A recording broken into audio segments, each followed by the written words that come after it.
네, 25년 1월 6일 월요일, 롬모의 머니로 독서 나눔을 자, 시작하겠습니다. 오늘 할 게 두 챕터잖아요. 공정한 가격에 책정하고, 그 다음에 모든 것이 정신적이며 물질적이다.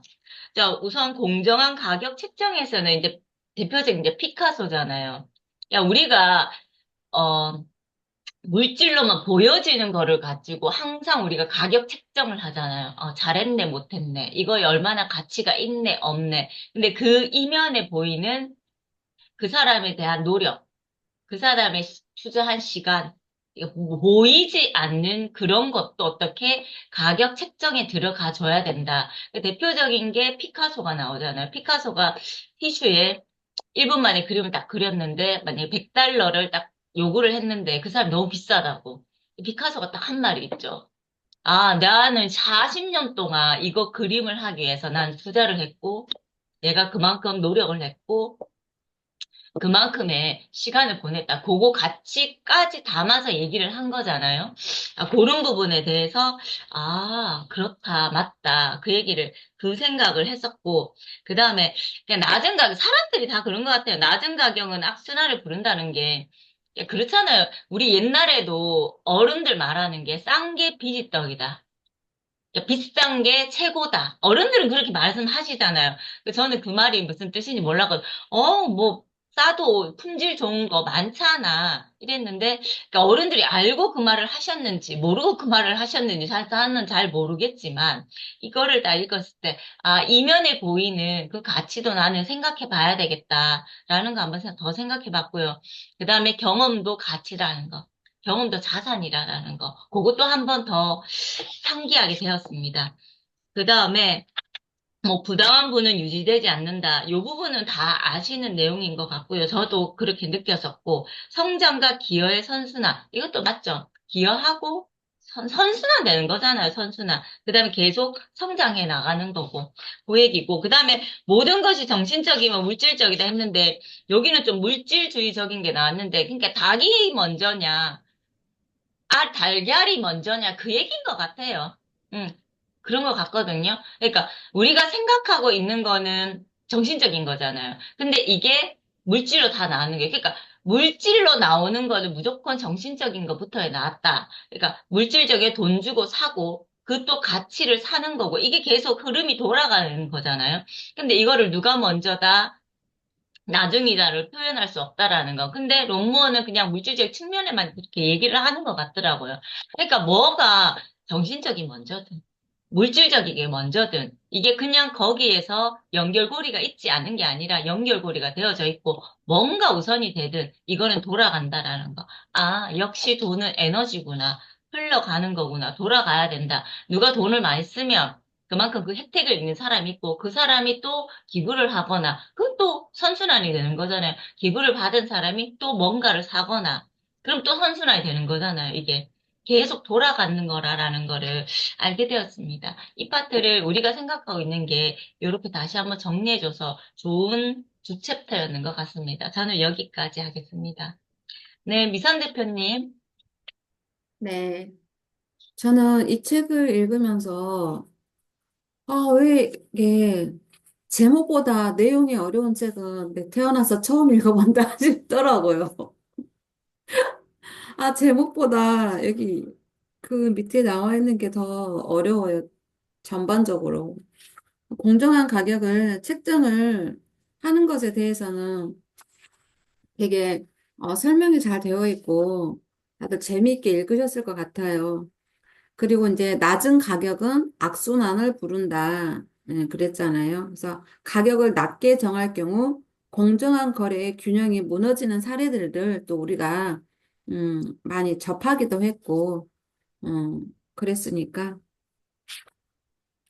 그리고 부당한 부는 유지되지 않는다. 이 책은 이 제목들이 그냥 제목이 쉽고 내용이 좀 어렵더라고요. 그리고 성장과 기여의 선순환. 네. 성장하면 또 기부도 하고 또 그로 인해서 선순환이 일어나고 어제 밤에 독서 모임 하면서 그 이야기를 했는데 로또 복권에 당첨된 사람이 그 로또 복권에 당첨된 걸 그냥 나눔을 한 거예요. 주변에다가. 그러니까 예를 들면 뭐 1등은 금액이 큰데 2등이나 3등은 그렇게까지 금액이 크진 않잖아요. 근데 그래도 2등 당첨되면 예를 들어 뭐 100만 원이다, 200만 원이다 그러면 되게 좀 큰 돈이잖아요. 근데 그 돈을 쓰지 않고 그냥 이렇게 나눔을 했더니 그 다음에 또 당첨이 된 거예요. 그러니까 이 사람은 복권이 당첨이 될 때마다 자기가 쓰지 않고 그냥 나눔을 하는 거예요. 그리고 이제 그거를 합산을 해봤더니 1억 가까이 지금까지. 그러니까 이 사람은 계속 살면서 이제 나눔을 한다는 거죠. 복권 당첨이 되면. 이제 복권을 살 때 기쁘고, 당첨이 되니까 기쁘고, 또 나눌 때 기쁘고. 이제 이런 일들이 이제 자꾸 패턴이 반복되다 보면, 이제 그 사람은 그렇게 생각되죠. 아, 나는 복권을 사면 꼭 당첨이 되는 사람이야. 근데 응, 정말 세상이 돌아가는 원리가 너무 신기한 거예요. 그런 거 보면. 그래서 저기 첫 번째 나눔이 없었다면 두 번째 당첨이 있었을까? 두 번의 나눔이 없었다면 세 번째 당첨이 이 사람에게 있었을까? 그런 생각이 드는 거예요. 복권을 사가지고 누군가는 정말 그 돈을 그냥 가지고만 있어도 평생 먹고 사는데 이제 걱정이 없을 건데 2년 만에 파산을 하고 어떤 사람은 복권 당첨이 됐는데, 아, 이건 내가 감당할 수 있는 돈이 아니야. 이러면서 그냥 100%다 기부를 해버리고 막 이러는데, 오히려 사람들이 삶의 질은 기여를 함으로써 그냥 기부도 하고 기여도 하고 이제 나눔을 한 사람들이 오히려 이제 그 삶의 질이 더 높게 살아간다는 것을 여러 사례들을 통해서 막 보여주고 있으니까 또 이 공부를 하고 있는 거 하면서 이 나눔의 의미라든지 이제 이런 것들을 더 생각하게 되어서 좋습니다. 그리고 저는 101쪽에 뱅앤 올룸슨의 가치라고 했는데 이게 보면 101쪽에 뱅앤 올룹스는 아름다운 시청각 장비를 디자인해서 판매한다. 뱅앤 올룹슨이 사람이에요? 회사예요? 나 모르겠어요. 이것 좀 알려주세요. 난 사람이라고 생각했는데 찾아보진 않았어요. 그냥 아, 사람인가 보다 이랬어요. 아, 그래요? 사람이에요? 또 다른 분은요? 회사예요? 모르겠어요. 저도 사람으로 생각하고 읽었어요. 음, 저는 회사. 그러니까요. 음. 그래서 이거 좀, 뱅앤 올롭슨의 가치. 근데 왜 사람한테 무엇의 가치라는 말을 붙였지? 음, 좀, 그래서 이제 제목도 좀 이상하고, 그 다음에 뱅앤 올롭슨이 뭐지 하고 이렇게 읽어보는데, 이건 회사인가 사람인가? 이거 조금 의문이 들었어요. 그리고 우리가 지금 이제 뭐 부자들이 탐욕스럽다고 하는데, 어느 나라를 가든지 부자들은 세금을 많이 내잖아요. 그러니까 그 맞아요. 세금으로 사회에다가 환원을 하고 있기 때문에 특별히 그 사람들이 기부를 하지 않더라도 일단 이제 그 세금을 많이 내므로 인해서 사회에 환원과 기여를 또 하고 있기 때문에 우리가 정말 부자에 대해서 잘못된 인식들을 가지고 있던 것들을 이 공부를 통해서 계속해서 빼낼 수 있어서 정말 감사해요. 뱅앤 올롭스는 회사입니다. 회사, 회사네요. 음, 음, 스피커하고 이어폰 뭐 이런 거. 기- 회사네. 그런 자. 네, 네, 그렇군요. 그래서 여기 104쪽 마지막에 끌어당김의 법칙은 단지 주의를 산만하게 할 뿐이라는 점을 기억하라. 근데 이제 그 시크릿 빼고 나머지 책들에서 다 이 시크릿에 대해서 다 이제 이야기를 하잖아요. 원인과 과정과 결과가 있는데 과정 빼고 이제 이거 원인과 결과만 이야기함으로써 오히려 혼란을 주고 있다고 이제 교정을 해주는 이 부분에서 예, 조금 실망스럽긴 했어요, 솔직히. 예, 근데 이제 실제로 우리가 이 자기계발서 공부하시는 분들 다들 엄청 부지런히 사시잖아요. 부지런히 이제 사는 과정 가운데서 시크릿도 만나고, 또 이제 그 다음에 또 시크릿을 교정해주는 이런 이제 책들도 만나고 독서 모임도 만나고 하는 거니까. 열심히 살지 않는 사람이 또 그렇게까지 막 끌어당김을 접하거나 또 그러지도 않는 것 같아요. 예. 그래서 가만히 앉아서 명상하면서 하늘에서 금이 떨어질 거라고 기대해서는 안 된다. 결정하고 행동하고 그런 모든 정신을 현금으로 바꿔라. 예. 그래서 참, 네. 오늘 또 이렇게 시크릿에 대해서 교정을 받는구나 생각했습니다. 감사합니다. 여기까지입니다. 네, 고맙습니다. 아, 로또 하니까 생각이 나는데, 제가 한 번, 두 번, 3주 전에 로또 2등이 당첨이 됐어요. 4,500만. 와우. 그런데, 중요한 거가 있어요. 제가 안 샀어요. 시간이 없어가지고.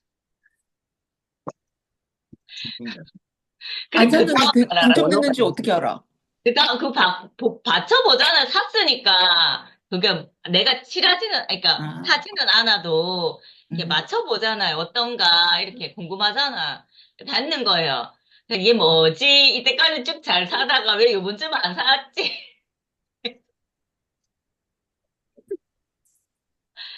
더 좋은 거겠지. 제가 어제 뭐지? 우리 마스터마인드 거기 가서 얘기를 했어요. 그러니까 대표님이 더 좋은 게 오겠죠? 이러면서.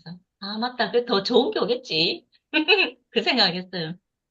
근데 막 내가 억울하거나 그 생각 절대 안 들었었거든요. 그것도 참 신기한 거예요. 아니, 예전 같았으면, 아유, 내가 왜 이거를 안 샀나. 막 2, 3일 막, 근데 그랬을 건데, 지금, 운때가 아니었구만. 더 좋은 게 오겠지 뭐. 이러면서 그냥 훅 이게 지나가죠. 그게 난 잊어버렸는 거예요, 그거를. 내가 그렇게 당첨이 됐다는 거를. 그러니까 막 복권 얘기 나도 지금도 생각이 난 거예요. 음, 얘기를 하니까. 근데 그래서 4,500억을 버실 건데, 그러니까 4천 몇백만 원 맞죠? 그것 때문에 생각 안 나신 거 아닐까요? 뭐 그럴 수도 있어요. 하도 내가 막 적으니까 저 막 감사하게 계속 적거든요. 막 그래서 적으니까 그래서 그런가 진짜 아닌데 작은 돈도 가치 있게 느끼라 이러면서 그렇습니다. 네, 감사합니다, 미선 대표님. 영길 대표님 혹시 말씀 가능하세요?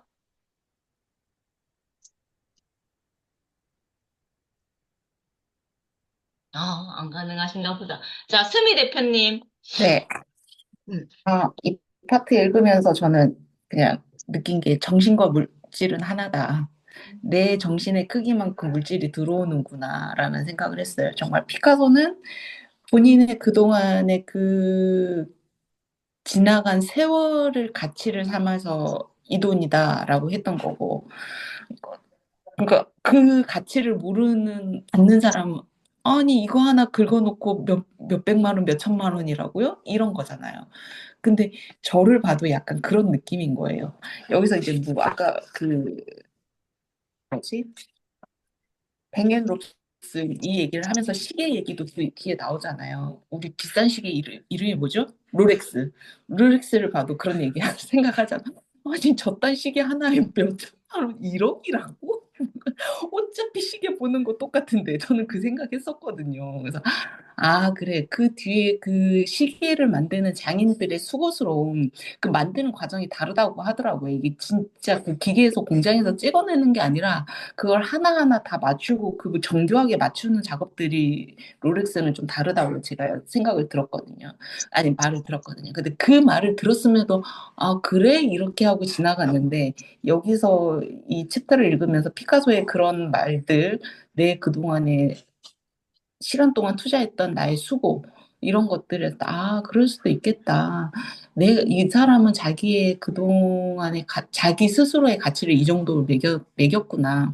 그 정신이 물질로 통하는구나라는 생각이 들더라고요. 그래서 저만 봐도 경험치를 중요하다라고 생각도 하고 말도 하지만 그거를 깊게 가치스럽게 생각하지는 않았었던 것 같아요.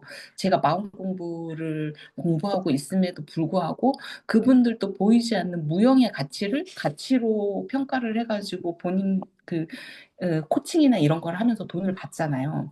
나도 그럴 수 있겠다라는 생각을 함과 동시에 저는 또 거기에 대해서 크게 또 가치를 부여하지 않는 상반되는 약간 그런 저를 발견하곤 했거든요. 근데 이 챕터를 읽으면서 더 그런 저를 발견하게 된 거예요. 그래서 모든 게 다 가치스러울 수 있는데 내가 나를 어떻게 가치스럽게 평가하느냐에 따라서 그게 물질로 이어질 수 있겠구나라는 생각을 하게 되는 챕터였습니다. 네, 감사합니다.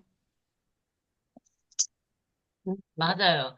그러니까, 그러니까 저는 가을 선생님 오래 했었잖아요. 근데 가을비는 10년 전이나 지금이나 똑같아요. 진짜로. 그러니까 저는 15년을 했다라는 그 가치를 저도 눈앞에 그냥 보이는 것만 주면 감사하고 그냥 당연하게 그냥 받았는데 그 제가 가위비를 한번 이렇게 엄청 이렇게 높게 책정한 딱 있었거든요. 근데 엄마가 그 한 분의 엄마가 네, 알겠으면 그냥 당연히 주시는 거예요. 그때 저는 한번 좀 뒤통수를 맞았는 거예요. 내가 왜 그 생각을 못했지? 그러면서 그때 이 생각이 들었어요. 맞다. 나는 그 엄마 그랬었거든요. 선생님, 선생님 뭐 이 기간이고 뭐 그러죠 이러면서 이제 그런 식으로 말씀을 하셔서 저한테 주셨거든요. 그래가지고 맞다 나 참 그거를 참 모르고 눈앞에 보여진 거면 참 생각했었네 그때 한번 느꼈는 적이 있었어. 그때 요 부분에 대해서 근데 갑자기 또 생각이 나좀 그렇더라고.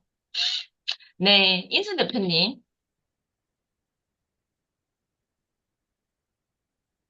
아니, 미선 대표님이 이게 어려우면 우리는 어떻겠어요? 이 책명이 저 두 번 읽었어요. 그래서 공감이 갔어요. 나만 그런 거 아니구나. 이런 공감을 하고, 저는 그 공정한 가격의 책정 95쪽 보면은 그 피카소 이야기가 나오잖아요. 저는 실제 그 아는 동생이 그림을 그려요. 작가예요. 그래서 그림을 그리는데 이제 전시회를 하면은 저를 초대를 해요. 좀 그래서 말려봤어. 보면은, 가격들이 이렇게 팔린 거는 딱 딱지를 이렇게 붙여요. 근데 그 가격이 되게 비싼 것 같더라고요. 그래서, 너 금방 부자 되겠다. 그림 하나를 이렇게 비싸게 받으면. 저는 비싸다는 생각을 했거든요. 진짜 그 그림이 몇백만 원이야. 저 그림 하나가. 그래가지고 정말 비싸다. 난 그런 생각을 했는데 이 피카소의 말을 곰곰이 들어보니 이게 비싼 게 아니구나. 자신의 40년의 그 가치를 다 담았구나.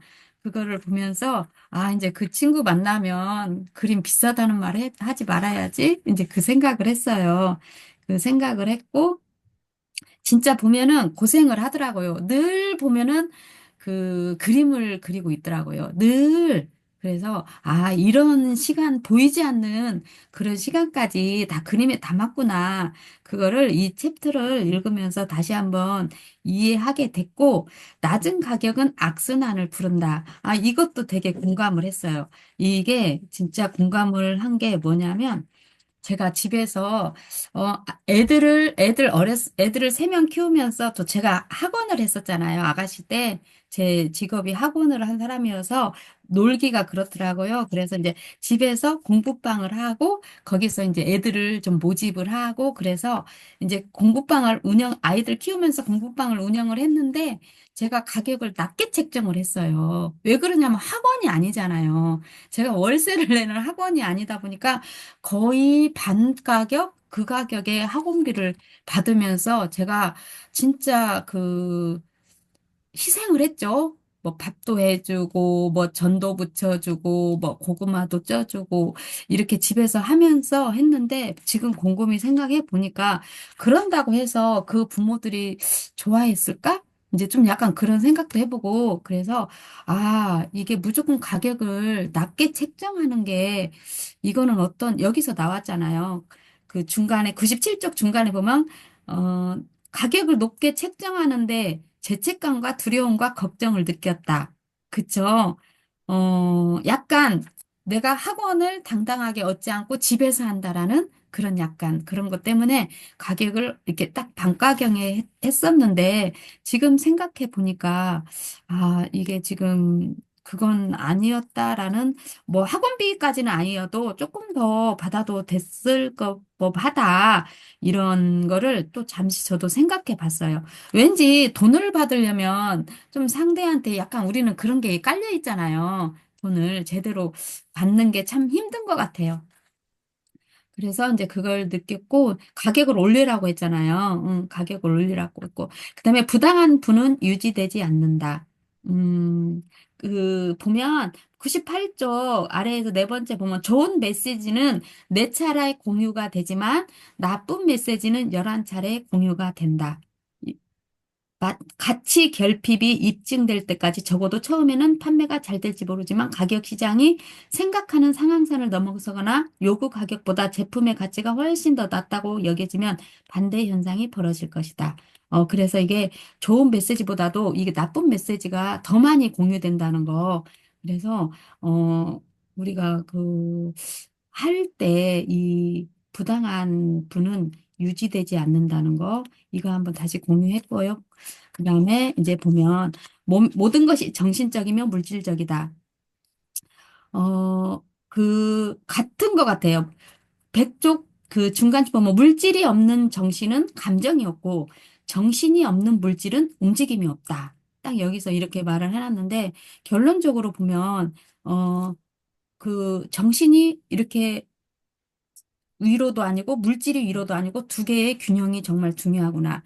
조화로운 게 정말 중요하구나. 이런 생각을 다시 한번 해봤고요.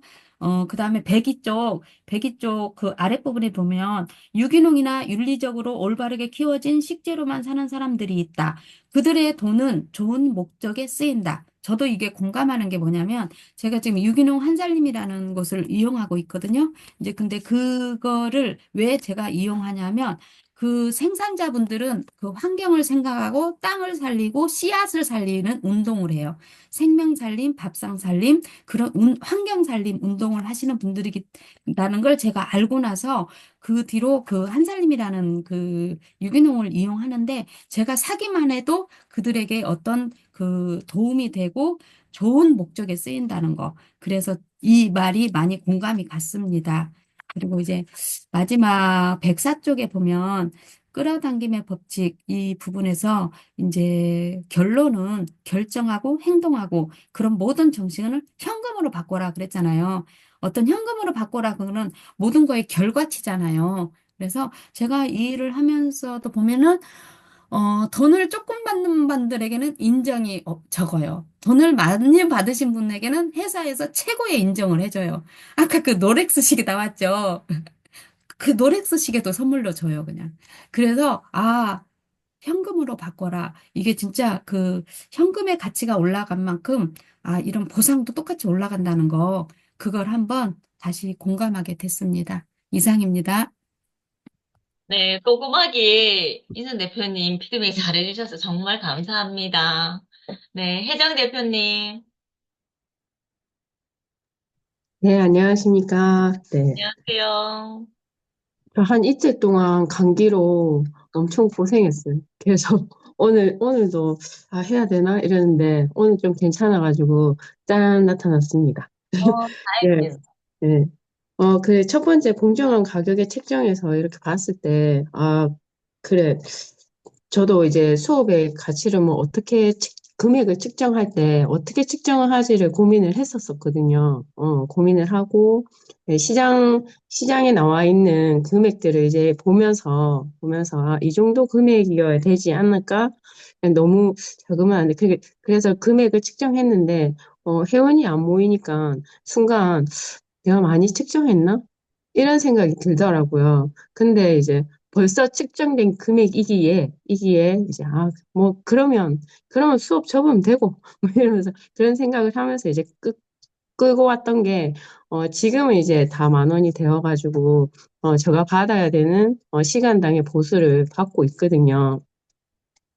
네, 그렇게 생각했을 때, 어, 너무 작은 금액도 악순환을 일으키지만 너무 내 가치보다 좀 높은 금액도 악순환을 일으킬 수 있겠다는 생각이 들더라고요. 피카소가 얘기했던 40년, 뭐 중요한 세월이기도 하고 그 정도 받아야 되는 게 맞는데, 그랬을 때 나는 어떤가 이런 생각을 했을 때, 그냥 나는 지금은 측정을 잘 했던 것 같다라고 생각을 했고요. 그래, 내가 목표로 하고 있는 시간당의 단가를 올리려면 나의 가치를 좀 더 높여야 되지 않겠나라고 생각했던 챕터였던 것 같습니다.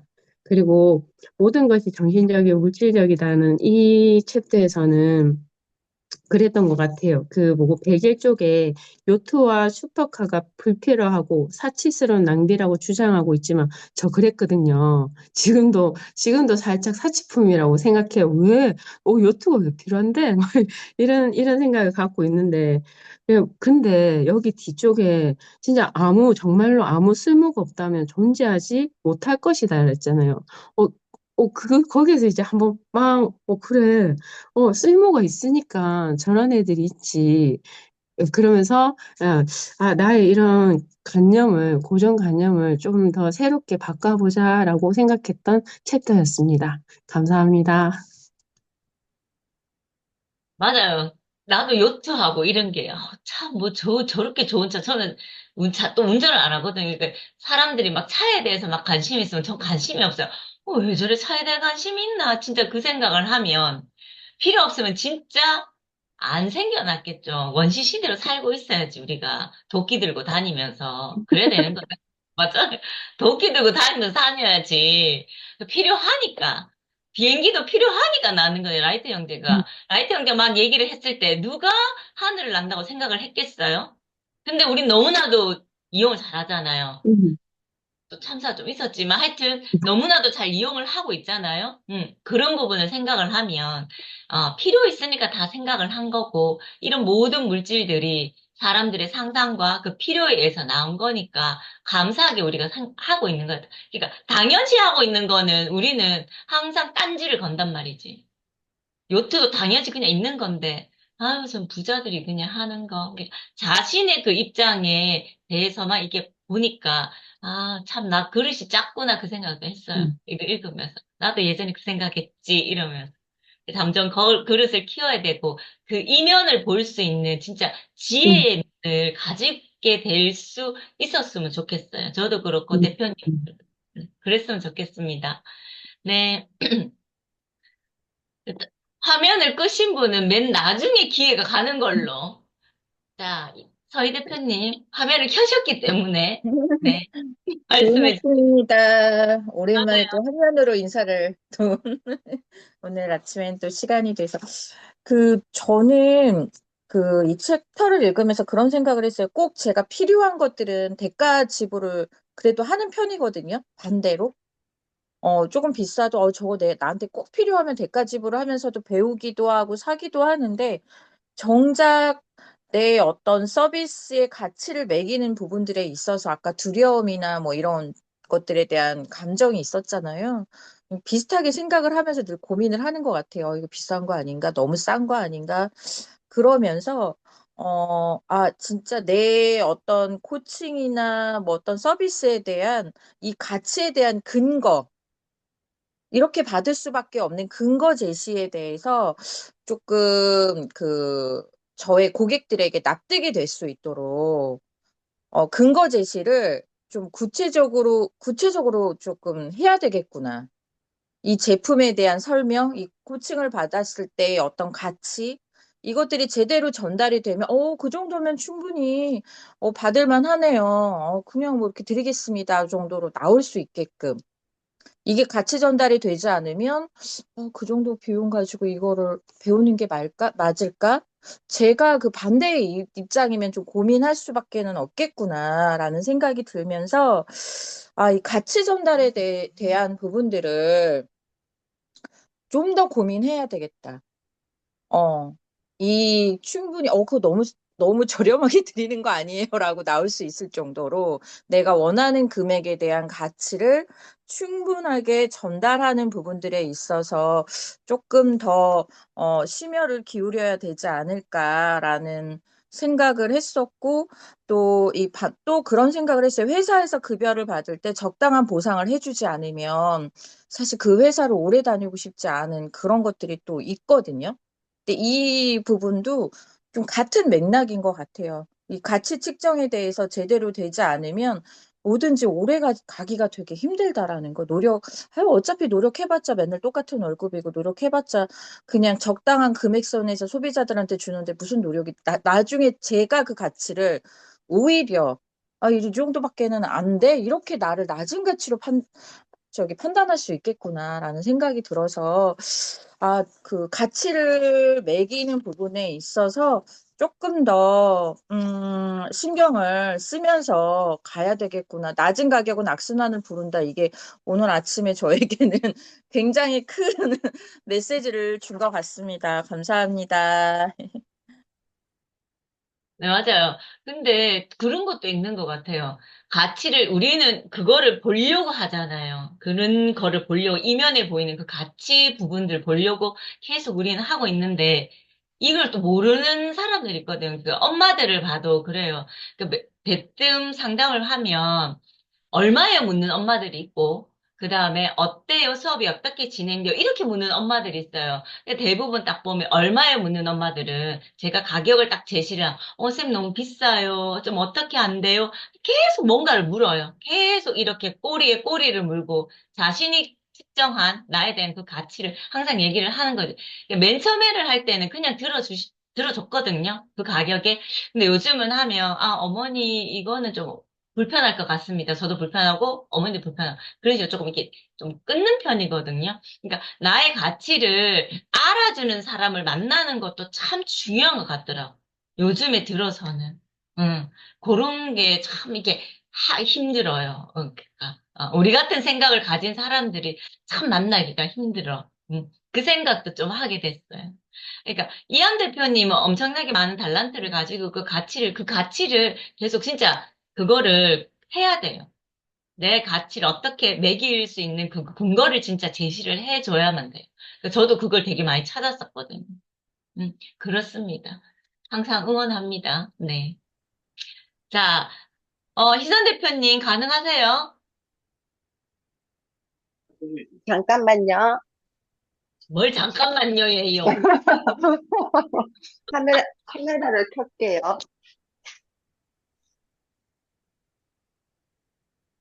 네, 들리세요? 아, 네. 어, 저는 사실 오늘 토론을 안 하려고 했어요. 듣기만 하고. 음, 왜냐면, 저도 미선 대표님 처음 딱 얘기할 때, 나랑 생각이 똑같네. 그러니까, 돈 공부를 한 지 얼마 안 돼서인지, 이 돈에 대해서 이렇게 이론이 나오는 것이 아닌, 인문학적인 것이 아닌, 정말 이 딱 돈에 대해서 가격, 뭐 이렇게 나오니까 어려운 거예요. 그리고 거기에 정신적인 것, 물질적인 것이 같이 합해져야 된다라고 하니까 더 어렵게 느껴지더라고요. 근데 좀 전에 이제 이한 대표님 얘기하시고 윤댕 대표님 얘기하면서 조금 공감이 돼서 잠깐 마이크를 켰어요, 사실은. 왜냐하면 아까 가치를 알아주는 사람들이 잘 없다고 했잖아요. 아까 윤전 대표님이 얼마예요? 라고 묻는 사람과 수업이 어떻게 진행돼요? 라고 묻는 사람 차이는 굉장히 크잖아요. 네, 저도 지금 사실 그 부분 때문에 엄청 고민을 하고 있는 시기예요. 내년 급여 때문에. 근데 요양사 선생님들의 급여는 사실은 좀 정형화되어 있기 때문에 정부에서 최저 시급이라는 게 정해져 있어서 그렇게 어려운 문제가 아닌데 사실은 그러니까 사회복지사 사무실에서 근무하시는 우리 선생님들 직원 그 급여 책정이 저한테는 지금 아주 큰 숙제거든요. 근데 그 뭐라고 해야 될까? 이렇게 그들이 봤을 때, 제가 그동안에 지내온 이 사업을 이끌어왔던 고민, 뭐 경험, 뭐, 그 다음에 어려움, 뭐, 이런 것들이 있었잖아요. 그런 것들은 눈에 보이지 않고, 그냥 현재 지금의 그 숫자? 이런 것들만 보고, 이렇게 접근해오는 대화법에서 제가 실망을 사실은 했거든요. 최근에 그런 경험이 있어가지고, 이거, 뭐라 해야 되지? 약간, 그 직원과 이렇게 대표 안에서 지켜야 할 선이 있잖아요. 대화에서도. 근데 그 선을 넘는 대화를 제가 받았을 때, 그래서, 기분도 조금 묘했고, 그다음에 이걸 어떻게 내가 해결해 나가야 될지, 그러다 보니까 제가 원래 목표했던, 제가 미래에 계획하고 있던 이것이 흔들리려고 하는 거예요. 그래서 굉장히 고민이 많이 됐는데, 그래서 공정한 가격 책정, 이게 너무 어려운 거예요. 그래서 계속 고민 중에 있었는데, 그냥 거기서 공감이 돼서, 이걸 좀 왜 못 알아봐 주지? 그러니까 근데 못 알아봐 주는 게 사실은 더 정답이잖아요. 이렇게 아는 사람이 훨씬 더 적잖아요. 아니, 거기에 대한 답답함? 그런 걸로 좀, 계속 갈등 중에 있어요. 아직 딱 이렇게 결정을 낸 게 없어서 제가 지금 뭐라고 말씀은 못 드리겠고, 그냥 이걸 공부하면서 지금 또 너무 답답해서 김승호 회장님의 그 사장학개론 있잖아요. 이 책을 다시 꺼냈어요. 예전에 읽었다가 다시 꺼내서 내가 무엇을 좀 더 채워야 하나. 지금 많은 고민 중에 있어요. 그래서, 공감에 감사해서 제가 잠시 마이크 켰습니다. 감사합니다. 네. 저 경우는 지금 이제 개인 가이드 하고 있고, 지금 제가 이제 아카데미에도 있거든요. 근데 거기는 어떤 상태냐면, 제가 가르친 제자들 2명이 결혼을 해가지고 영어 학원을 차렸어요. 근데 수학 선생님이 없어서 이제 제가 그냥 한다고 해서 맨 처음에 가격 자체를 낮게 책정이 되는 거예요. 그냥 저는 봉사한다는 진짜 생각으로 얘들이 잘 됐으면 좋겠다라는 그 생각으로 했는 거예요. 했는데 이제 1년이 지나고 지금 2년째가 돼요. 5월 달 되면 2년째가 되는데 이제부터 고민인 거예요. 내가 얘들이 어느 정도 2년이 되면 2년 정도가 지났으니까 어느 정도 좀 제가 지금 보기에는 좀 애들도 들어왔고 수학 원생들도 좀 늘었고 이런 금전적인 부분 얘기를 해야 되잖아요. 이제 내가 어떻게 했고 이런 걸 지금 진짜 그게 저도 고민이에요. 어떻게 얘기를 꺼낼 것인가. 기분 나쁘지 않게. 정당하게. 그리고 저는 학원에서는 절대 얘들한테 절대 반말을 안 하거든요. 딱 존댓말을 써요. 누구님, 뭐 이렇게 원장님 이런 식으로. 사석에서는 그냥 누구야 이렇게 얘기를 하는데, 저는 그 부분을 맨 처음부터 그렇게 지키고 왔고, 그러니까 그런 부분 저는 그거는 저한테 참 칭찬을 해요. 근데 지금 말 못하는 게 그런 부분이에요. 진짜. 그러니까 원래 돈에는 감정을 실으면 안 되는데, 빤히 보이니까 이게 감정이 실리게 되더라고. 저도 그 부분에 지금 고민이에요. 저는 뭐냐면 고용인 입장에서 고민인 거예요. 걔들이 어떻게 할지 모르니까. 그런 부분이 약간 저도 좀 그렇습니다, 지금. 항상 돈에 감정이 실려 있어가지고 저는 그렇다 생각을 하거든요. 그러니까 그거를 배제를 시키면 편할 건데 사람이 그게 지금 분리가 제가 잘 안 되니까 그런 부분이 약간 그렇거든요. 그러니까 제가 자꾸 이렇게 마인드를 시키거든요. 그러니까 돈과 감정은 분리를 시켜라고 저한테 계속 얘기를 해요. 그런 부분은 아니다. 내가 한 거랑 이런 부분들을 좀 자꾸 분리를 시켜가지고 계속 그런 식으로 얘기를 하고 있어요. 저한테도. 그러니까 분리를 자꾸 시켜야 돼. 그게 분리가 안 되니까 너무 힘든 거예요. 지금 저가 힘든 거예요. 그래서 좀 분리를 시키려고 합니다, 저도. 여기 희선 대표님도, 그러니까 돈에는 감정이 묻어 있으면 절대 안 되거든요, 그게. 그래서 그런 부분들을 좀 분리를 시키는 작업이 뭐 책을 읽을 때 어떻게 해가지고 조금이라도 좀 멀리 해가지고 그 사람이 받아들일 수 있는 근거를 제시하시든지 그렇게 해야 돼요. 저도 그런 부분이 좀 고민이에요. 그렇습니다. 감사합니다. 네, 영숙 대표님이나 은영 대표님은 오늘 화면을 켜시기가 좀 그러신가 봐. 우린 먼저 사진을 찍고 합시다. 네.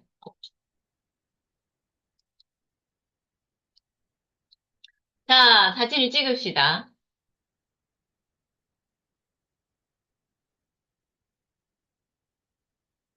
혜정 대표님 흐려요.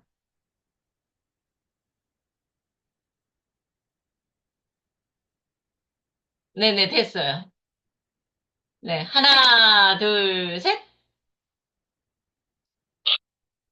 네, 감사합니다. 네. 은영 대표님하고 영숙 대표님은 하시겠어요? 하셔도 되는데. 네, 안 하시는 걸로 그냥 할게요. 그러면. 네. 네, 오늘도 행복하고 즐거운 하루 보내세요. 내일 뵙겠습니다. 감사합니다.